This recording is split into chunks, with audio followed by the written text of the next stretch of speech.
The call came at 2:17 in the morning, and by sunrise, everything Nathan Carter thought he understood about his life had shattered into pieces. His father was gone. The old farmhouse outside Cedar Rapids, Iowa, stood silent beneath a gray winter sky as neighbors gathered in black coats and whispered condolences. Snow drifted against the fence posts, and the bitter wind carried memories Nathan wasn't ready to face. He stood beside the grave with his hands buried deep in his pockets, staring at the fresh mound of earth that now separated him from the man who had spent years trying to teach him lessons he never wanted to hear. If you believe in kindness, second chances, and the power of unexpected love, please take a moment to like this video, comment where you're watching from, share it with someone who needs encouragement today, and subscribe to the channel for more emotional stories that touch the heart. Nathan was 38 years old, successful by every measure the world cared about. He owned a growing construction company in Iowa, drove a new truck, and lived in a beautiful house overlooking the river. Yet as he stood there watching people slowly leave the cemetery, he couldn't ignore the uncomfortable truth that followed him home every night. He was alone. His father, Samuel Carter, had spent years reminding him of that fact.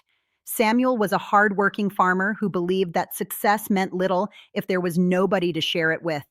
During every holiday dinner, every birthday, and every family gathering, he would ask the same question: when are you going to stop building houses and start building a family?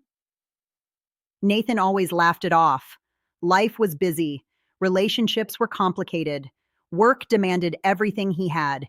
It seemed easier to focus on projects, contracts, and deadlines than risk heartbreak. Then one day, there were no more questions, only silence. After the funeral, Nathan returned to the farmhouse to sort through his father's belongings. The old place smelled of cedarwood, coffee, and memories. Every room carried traces of Samuel's life. The worn leather chair by the fireplace, the framed family photos on the wall, the faded baseball glove Nathan had used as a child. Hours passed as he packed boxes. Then he found something unexpected. Inside the top drawer of Samuel's desk sat a sealed envelope with Nathan's name written across the front. His hands trembled slightly as he opened it. The letter was short. It said that if Nathan was reading it, Samuel was gone. It said there were many things a father wished he could still teach his son. But most of all, it said that loneliness was a burden heavier than any man deserved to carry. At the bottom was a name, Rachel Harper, and beneath it, a single sentence: trust me one last time. Nathan stared at the paper in confusion. Rachel Harper. The name meant nothing to him. For several days, he ignored the letter. Grief occupied his thoughts. Work demanded attention. Life moved forward. Yet the name lingered in his mind. Eventually, curiosity won. A little research led him to a small bookstore in Des Moines.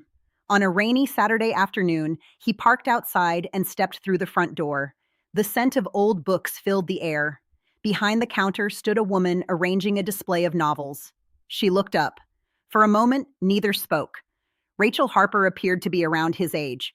Her chestnut hair was loosely tied back, and her gentle eyes carried a quiet sadness that seemed strangely familiar.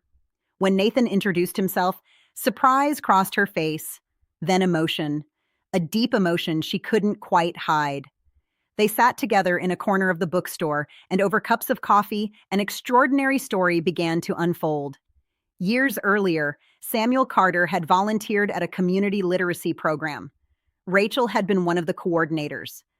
After losing her husband in a tragic accident, Rachel had dedicated herself to helping children learn to read. Samuel admired her strength. Over the years, they became close friends. But what surprised Nathan most was learning how often his father had spoken about him. Rachel laughed softly as she described Samuel's endless stories. Stories about Nathan's determination, his kindness, his stubbornness, his loneliness. As afternoon faded into evening, Nathan found himself smiling for the first time since the funeral. Something about Rachel felt comforting, familiar, safe. Weeks turned into months. Their friendship grew naturally. Neither rushed anything. They met for coffee, shared stories, discussed books and life and loss. For the first time in years, Nathan looked forward to something other than work. Yet beneath their growing connection lay wounds neither had fully healed. Rachel still carried grief from losing her husband. Nathan still carried regrets about years wasted chasing success while neglecting relationships. Some evenings they would sit quietly beside the river, watching the water flow beneath fading sunlight. No words were necessary, just understanding. Then life delivered another challenge. A severe economic downturn hit the region. Nathan's construction business began losing contracts. Projects stalled. Employees worried about layoffs. Financial pressure mounted. Within months, he faced the possibility of losing everything he had spent years building. The stress consumed him. Old habits returned. Long hours, isolation, distance, Rachel noticed. She watched as the walls he had spent years constructing around his heart slowly rose again. One evening, she arrived at his office carrying dinner. Nathan barely looked up from the mountain of paperwork on his desk. He was exhausted, defeated, terrified. The company was failing. Dreams were collapsing. The future looked uncertain. Rachel sat quietly across from him. For several minutes, neither spoke. Rain tapped against the windows. The office lights cast long shadows across the room. Then she reached across the desk and gently took his hand. Tears filled her eyes, and in a voice barely above a whisper, she said the words that would change everything. "My father said you needed a wife." Nathan froze. For a moment, the room seemed to disappear. His mind instantly returned to Samuel's letter, to the name, to the sentence, "Trust me one last time." Emotion tightened his throat. Years of loneliness, years of regret, years of pretending he didn't need anyone. Suddenly, he saw them clearly. He looked at Rachel, really looked at her. The woman who had stood beside him through grief. The woman who listened when nobody else understood. The woman who showed up when life became difficult. The woman who never asked him to be perfect, only honest. Tears filled his own eyes, and quietly, with a smile breaking through months of pain, he answered. He was right. Neither could stop crying, not because life had suddenly become easy, but because they had finally stopped carrying their burdens alone. The following months were not magical. Nathan's business continued struggling. There were difficult decisions, financial sacrifices, sleepless nights. Yet something had changed. Every challenge now had a partner standing beside it. Together they found solutions. Together they faced uncertainty. Together they discovered that strength grows when shared.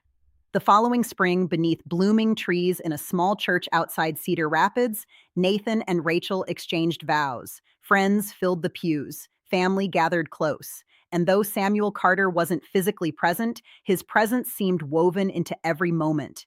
The church doors, the sunlight streaming through stained glass, the tears in Nathan's eyes as he remembered the father who had seen what he could not. After the ceremony, Nathan visited the cemetery alone. He carried a single white rose. Standing beside his father's grave, he smiled through tears. The wind rustled softly through nearby trees. For the first time since that cold winter morning, peace settled over him. Not because grief had disappeared, not because life had become perfect, but because love had found him in the middle of loss. Years later, the bookstore flourished. Nathan's business recovered. Children filled their home with laughter after they became foster parents to two siblings who needed a family. Every evening, as the sun set beyond the Iowa fields, Nathan would sit on the porch beside Rachel and watch life unfold. Sometimes he thought about all the years he spent believing independence was strength. Now he understood something different. True strength wasn't carrying every burden alone. True strength was allowing someone to walk beside you, to share the weight, to share the joy, to share the journey. And perhaps the greatest gift his father ever gave him wasn't land, money, or advice. It was a final act of love, a simple letter, a single name, and a second chance he never saw coming. If this story touched your heart, please take a moment to like the video, share it with someone you care about, and subscribe for more inspiring stories that remind us what truly matters in life. Special request. Before this story ends, comment below with the words, "Second chances change lives." Because sometimes the people who love us most can see our future long before we can see it ourselves. And sometimes, even after they're gone, their love continues guiding us exactly where we were meant to be. Nathan learned that lesson beside a grave in Iowa, but its truth belongs to all of us. No matter how successful we become, no matter how strong we appear, the heart was never meant to travel through life alone. And somewhere, perhaps when we least expect it, love may be waiting quietly around the next corner, carrying the answer to a prayer we didn't even realize we were praying. Sometimes all we need is the courage to trust one last time.